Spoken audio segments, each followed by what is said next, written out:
નમસ્તે વિદ્યાર્થી મિત્રો, હું ચૌધરી શર્મિલા બુલકાસાગર વિદ્યાભવનમાં આપ સૌનું હાર્દિક સ્વાગત કરું છું। હવે આપણે ઇકાઈ 3 સમજદાર નન્હી જે કહાની છે તે આપણે વિડીયોમાં જોઈ ગયા છે। હવે આપણે તેની સ્વાધ્યાય પોથીમાં લખીશું। આપણે જોઈશું હવે પ્રશ્ન 1। निम्नलिखित प्रत्येक प्रश्नों के उत्तर के लिए दिए गए विकल्पों में से सही विकल्प चुनकर उसका क्रम अक्षर प्रश्नों के सामने दिए गए कोष्टक में लिखिए। 1। बिच्छू को खाली जग्या सूझी, एनो जवाब आवशे शैतानी। बीजू, बिच्छू अपनी गंदी आदत का खाली जग्या था, तो के एनो जवाब आवशे गुलाम। बिच्छू के प्राण पुनः बिच्छू के प्राण पुनः किसमें पड़ गए, तो जवाब आवशे संकट में। मौत सामने देखकर बिच्छू को उसकी याद आ गई, कोनी, तो के जवाब में आवे नन्ही की। बिच्छू ने किसे डंक न मारने का वचन दिया, बिच्छू ने निर्दोषों को, एनो जवाब आवे निर्दोषों को। 6. बिच्छू दूसरी बार कहाँ गिरा, पानी की धारा में, आ एनो जवाब छे।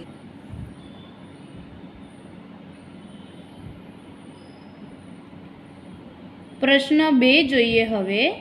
कोष्टक में से उचित शब्द चुनकर रिक्त स्थानों की पूर्ति कीजिए।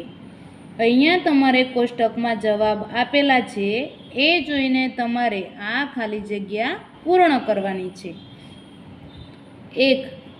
नन्ही ने बिच्छू की खाली जग्या पुकार सुन ली, एनो जवाब आवशे करुण। बीजी खाली जग्या, बिच्छू खाली जग्या में फंस गया था, एनो जवाब आवशे दलदल।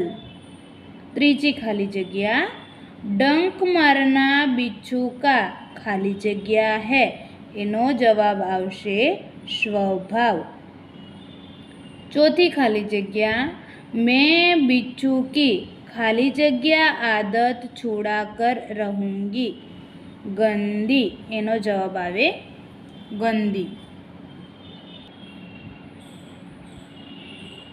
हवे आपणे प्रश्न 3 જોઈશું। सही वाक्यांश चुनकर विधानों को पूर्ण कीजिए। विद्यार्थी मित्रों, અહીં એક વાક્ય આપેલું છે અને નીચેથી એનો જવાબ જોઈને આપણે લખવાનું છે અને એ જવાબ ખાલી જગ્યામાં તમારે લખવાનો રહેશે। 1.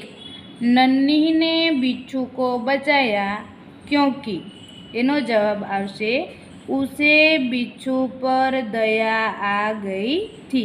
आ जवाब तमारे आ खाली जग्यामां लखवानो छे। बीजू छे, नन्ही पीड़ा से तड़प उठी क्योंकि बिच्छू ने उसे डंक मार दिया था। आ जवाब तमारे आ खाली जग्यामां लखवानो। तीजू जोईए, नन्ही को माँ के पास पहुँचने में देर हो गई क्योंकि वह बिच्छू को बचाने में लग गई थी।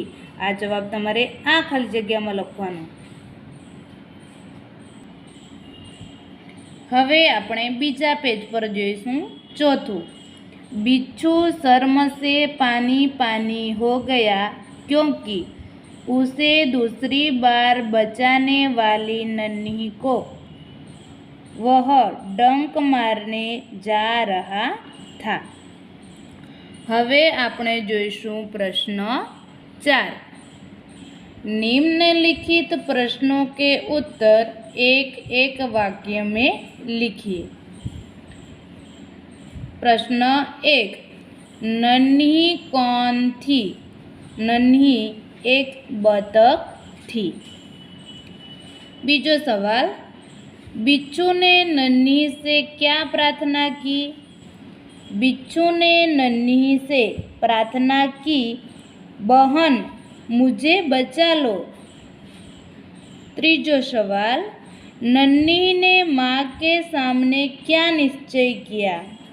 नन्ही ने माँ के सामने यह निश्चय किया कि वह बिच्छू की गंदी आदत छुड़ाकर रहेगी। चौथो सवाल,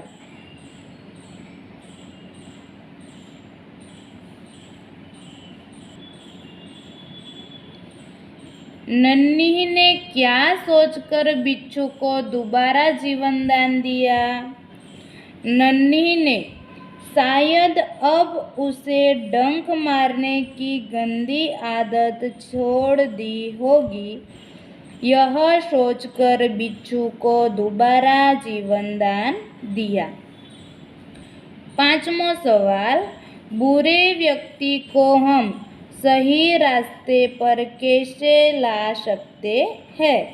बुरे व्यक्ति के साथ बार बार भलाई करके हम उसे सही रास्ते पर ला सकते हैं। छठो सवाल, समझदार नन्ही कहानी से हमें क्या सीख मिलती है? धीरज और प्रेम से हम बुरे व्यक्ति की बुराई भी छुड़ा सकते हैं। प्रश्न 5,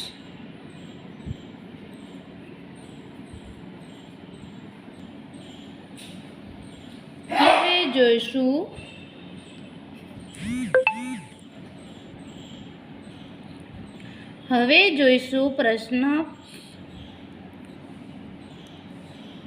જોઈશું આપણે પ્રશ્ન 5, નિમ્નલિખિત વાક્ય કિસને કિસે કહે હે? આ વાક્યો અહીંયા આપ્યા છે, એ વાક્ય કોણ બોલે છે અને કોને કહે છે? તો આપણે એ જોઈએ। 1, माँ मैं उसकी गंदी आदत छुड़ाकर रहूँगी। आ वाक्य कोण बोले छे? नन्ही बोले छे अने माने कहे छे। बीजू, क्या करूँ? डंक मारना मेरा स्वभाव है।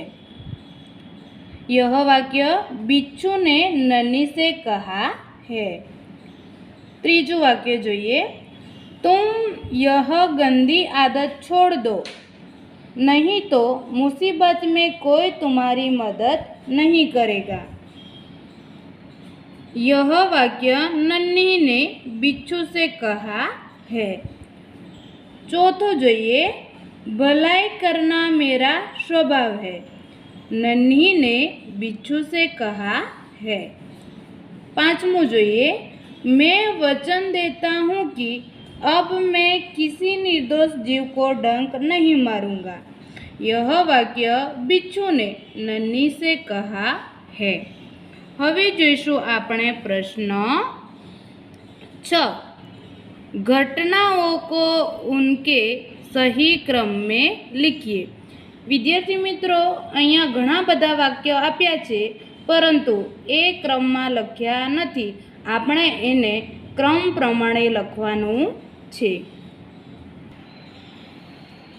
हवे आपणे एने क्रममां जोईशुं। पहेलुं वाक्य आवशे, नन्ही ने बिच्छू को दल में फंसा हुआ देखा। बीजू छे, नन्ही बिच्छू की आवाज़ सुनकर दौड़ती आ गई। तीजा नंबर पर वाक्य आवशे, नन्ही ने बिच्छू को दलदल से निकालकर सूखे स्थान पर रख दिया। चौथा नंबर पर आवशे, बिच्छू ने नन्ही को डंक मार दिया। अने पांचमું वाक्य आवशे, नन्ही अपनी माँ के पास चली गई। વિદ્યાર્થી મિત્રો, અહીં આપણે પૂર્ણ કરીએ છીએ. પછીનું પ્રશ્ન આપણે ભાગ 2માં જોઈશું. અસ્તુ.